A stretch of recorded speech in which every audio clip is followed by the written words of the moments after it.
Assalamualaikum warahmatullahi wabarakatuh. Jadi pada hari ini kami ada di Palaran, Bukuan. Kami akan melakukan penyuluhan kepada ibu hamil dan ibu menyusui. Sebelum kami melakukan penyuluhan, izinkan saya memperkenalkan rekan-rekan saya. Dari saya sendiri sebagai moderator, Dwi Wardani, dan rekan saya sebagai penyuluh, Diana Kamesti, sebagai tanya jawab, sebagai pengambilan video, Hai Paula Putri, sebagai tanya jawab, sekian perkenalan dari kami. Langsung saja kami akan melakukan penyuluhan. Let's go. Bye-bye.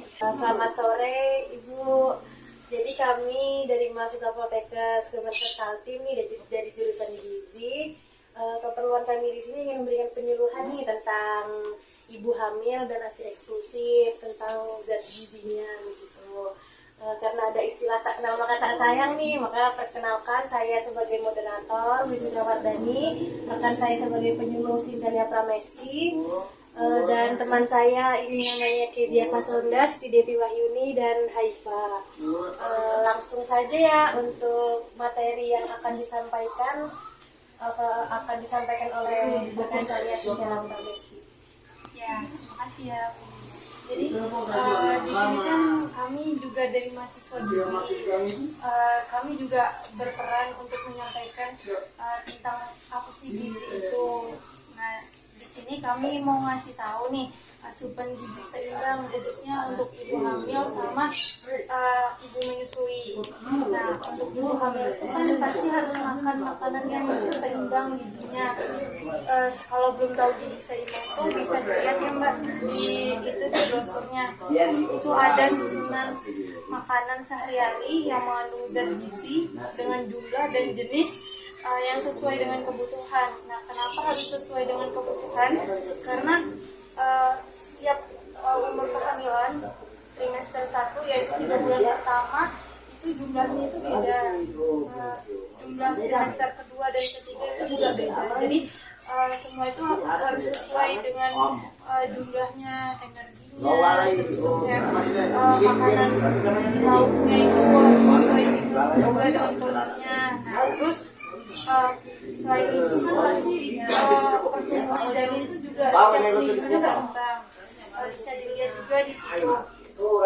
Setiap minggunya itu berkembang, khususnya untuk minggu ke-9 sampai ke 38 itu berkembangnya itu lebih ke fokus ke otak. Jadi mau nggak mau kita harus nih makanan yang bergizi untuk memenuhi pertumbuhan si bayi ini gitu. Nah untuk sumbernya makanan sendiri itu bisa dilihat. Nah itu ada untuk trimester pertama atau 3 bulan pertama itu ada ikan, telur, ayam. Nah itu untuk porsinya itu tergantung lagi, ada yang besar porsinya dan itu harus sesuai dengan pertambahan jumlah tadi. Dan untuk trimester kedua dan ketiga itu dibutuhkan asupan gizi itu juga sesuai. Untuk protein itu ada telur, ayam, juga ada ikan.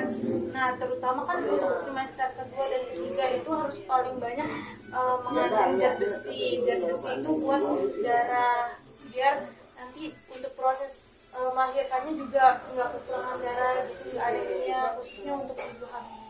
Nah, ini kan juga ada nih, pasti kalau ibu hamil kan pasti menyusui anaknya. Nah, untuk menyusui anaknya itu pasti kan harus makan makanan yang mengandung ASI ya, atau untuk memperlancar ASI.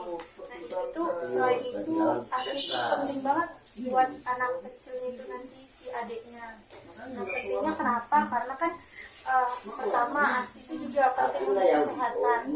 Karena kan kandungan dalam ASI atau zat besinya dalam ASI itu memberikan imunitas untuk bayinya tersebut itu buat lebih sehat. Terus tuh ada buat kecerdasan juga buat bayinya, biar makin cerdas. Karena kan kata orang nih kalau kita ngasih ASI selama 3 tahun pasti kan bayinya juga bakal sehat gitu. Nah terus selain itu juga bisa nih buat mengelola emosinya si bayi nanti untuk pas besarnya. Dan itu juga berpengaruh gitu untuk ibunya, apalagi kan kayak kayak ibunya tuh gampang depresi gitu kan, lebih mendekatkan diri ke adiknya itu mungkin lebih kayak lebih tenang gitu dari si ibunya. Nah selanjutnya itu kalau di sini juga di brosurnya tuh ada cara-cara untuk menyusui yang baik itu bagaimana. Nah ini bisa dilihat ya di brosurnya. Terus ASI itu kenapa sih kadang bisa berkurang? Karena kan dari asupan si ibu juga ya, itu kadang nggak sesuai dengan yang dimakan, atau sumber-sumber makanannya itu nggak pas, yang jadi sumbernya itu nggak bisa memproduksi ASI secara baik gitu loh. Jadi di sini nih ada juga nih sumber makanan untuk memperlancar ASI. Yang pertama itu ada lemak, itu contohnya tuh ada alpukat, ada santan, terus ada vitamin A. Ini khususnya untuk penglihatan si adiknya nanti itu biar lebih bagus gitu. Terus di situ ada contohnya tuh ada susu, ada ikan, ada sayur. Dan untuk vitamin B, vitamin C, vitamin D, dan zat besi, dan terakhir ada kalsium. Mungkin dari selanjutnya atau Tadi kan rekan saya sudah menjelaskan nih Mbak tentang ibu hamil, tentang gizi pada ibu hamil, terus kandungan zat gizi pada ASI juga. Nah jadi Mbak-Mbak nih adakah yang masih dibingungkan atau mau cerita tentang pengalaman pribadi nih selama kehamilan atau selama menyusui? Nah kalau ada tanyakan aja Mbak sama kami. Jadi kami insya Allah akan kami jawab sebisa kami gitu. Tanya aja Mbak, gak apa-apa, kita sharing-sharing aja kayak temenan gitu. Kenapa ya Mbak saat awal kehamilan saya tidak doyan makan nasi? Kayak mana cara mengatasi? Oh jadi Mbak nih waktu kehamilan tuh kayak nggak terlalu suka makan nasi gitu ya? Kalau makan nasi gitu muntah gitu kan Mbak? Atau kayak enek gitu? Baik-baik. Mungkin akan dijelaskan oleh rekan saya ya. Untuk pertanyaan Mbak silahkan di Siti Devi. Iya sih ya. Jawab Mbak ya. Mungkin karena nasi ini kan bukan satu-satunya karbohidrat ya. Kan ada, bisa diganti bisa ubi atau kentang atau mungkin roti. Jadi bisa mengonsumsi itu sebagai penggantinya. Saya jadi dinamakan, jadi kan kalau kehamilan semua di kehamilan awal itu wajar sih, karena kan kayak hormonnya itu juga memang bawaannya mau kayak gitu kan. Terus tuh benar kayak yang teman saya bilang, karena kan juga makanan pokoknya itu nggak cuman dari nasi, banyak nih dari kentang. Mungkin mbaknya nih lagi enak nih makan nasi, jadi mungkin bisa makan kentang digoreng kah, atau kentangnya direbus. Terus pastinya sama makanan yang lainnya juga kayak ikan, sayur, itu wajib banget sih, harus ada. Mungkin itu aja. Kira-kira Mbak gimana, ada tambahan? Sudah terjawab Mbak ya? Iya. Terima kasih. Untuk Mbaknya ada yang ingin ditanyakan? Ada yang ditanyakan, lebih baik itu apa susu formula atau susu ASI untuk menyusui anaknya itu? Izin menjawab ya Mbak. Jadi periode pemberian ASI eksklusif pada bayi baru lahir itu sekitar 6 bulan. Jadi selama 6 bulan itu bayi itu nggak boleh dikasih apa-apa selain ASI eksklusif. Air putih pun nggak boleh sebenarnya, kecuali dia sakit.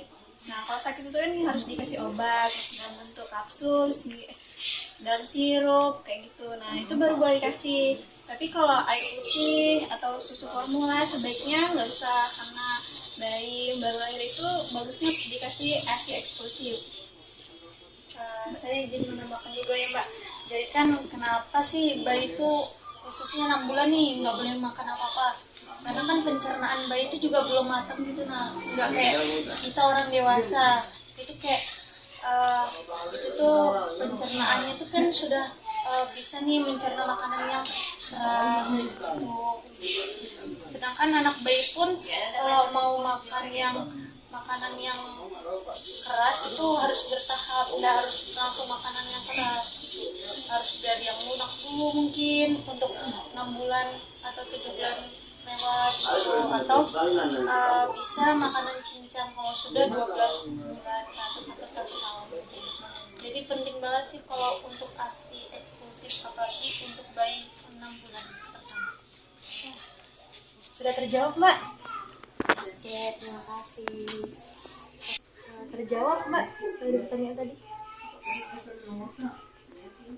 Kalau tidak ada pertanyaan dari Mbaknya lagi nih, kami izin mengakhiri penyuluhan kami pada sore hari ini. Kami banyak-banyak mengucapkan terima kasih kepada Mbaknya karena telah meluangkan waktu untuk hadir di tempat ini.